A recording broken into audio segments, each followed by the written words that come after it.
What if the lights went out and the phones stopped working? What would happen? How would people react? How would people deal with that situation if the situation was ongoing? Confusion and shock would probably be the first wave of reactions, I would imagine. Some people would try to investigate what is going on. Some people would probably be in denial about the severity of the issue, even after many hours went by, or maybe after days. At some point, though, fear and anxiety will become a prevalent experience for most people. A search for solutions would eventually be a matter of priority because most people rely on the power grid and the communication network just to make a living, just to survive. I would imagine at some point communities would start to come together. But because of the scarcity at a certain point, and it could be days or weeks later, but at a certain point, certain things are going to become more scarce. It could be food, it could be fuel, it could be medicine. And this is where it starts to get dark. This is where animalistic behavior starts to become more prevalent. And at some point, the criminal element shows its face. And this is what you see time after time after natural disasters. You see communities come together, but the criminal element also comes together, and they try to exploit the situation. You would have criminal gangs, marauders, thugs, various people trying to pillage the area, take advantage of the weakness that is present in the area. This is something that I think everybody would have to be very mindful of and to protect against. So what about societal priorities during all this? What would you say would be the utmost of importance to be aware of and to plan for and to be ready for? Societal priorities. Physical safety would have to be pretty much at the top of the list. If you can't keep yourself safe, if you can't keep your prep safe, then you're going to fall very fast. You're going to become victim of the situation very fast. And there's no way to survive if you don't have just basic resources to survive in. If someone can kick you out of your home and just take everything you have and put you on the street, that's going to be a difficult situation to deal with, especially if you have a family, if you have kids, especially if this is in the middle of winter. And you can see how this gets compounded very quickly.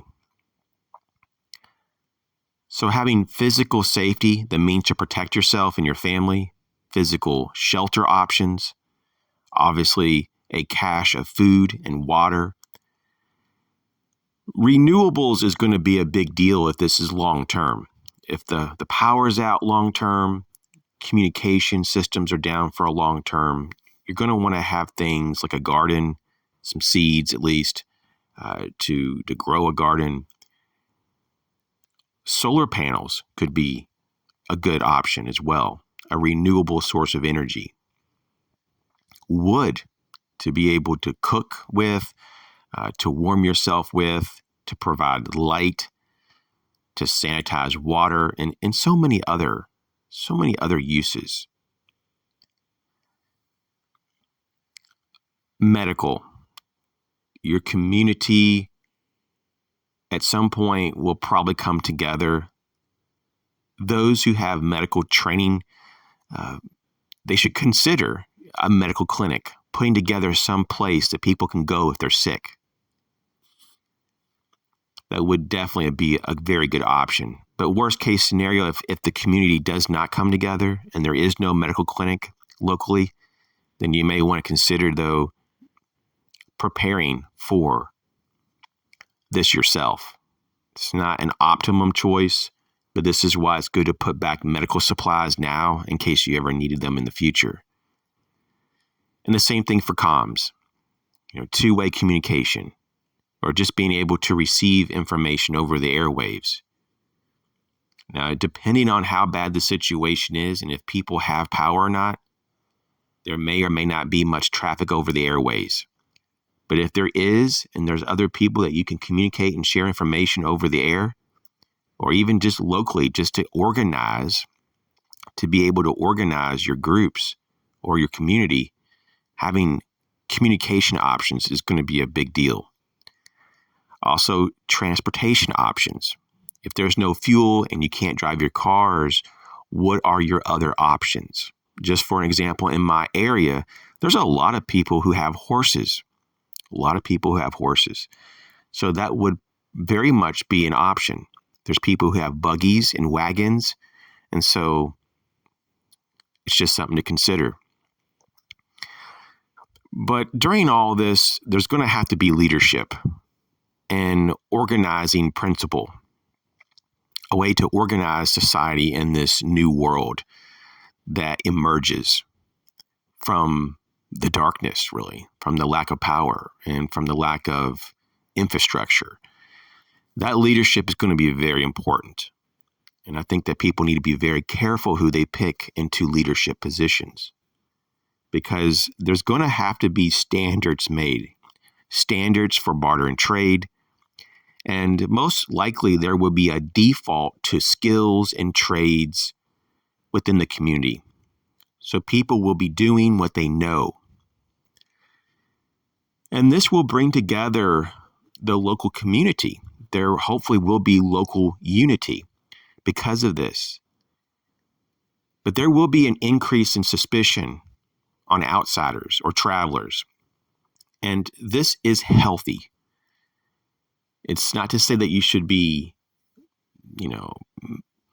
difficult with the outsiders or should not be willing to work with outsiders. But people are going to be very careful about letting outsiders in, because it's all about self-preservation. And so what would you do if the lights went out and the phones stopped working?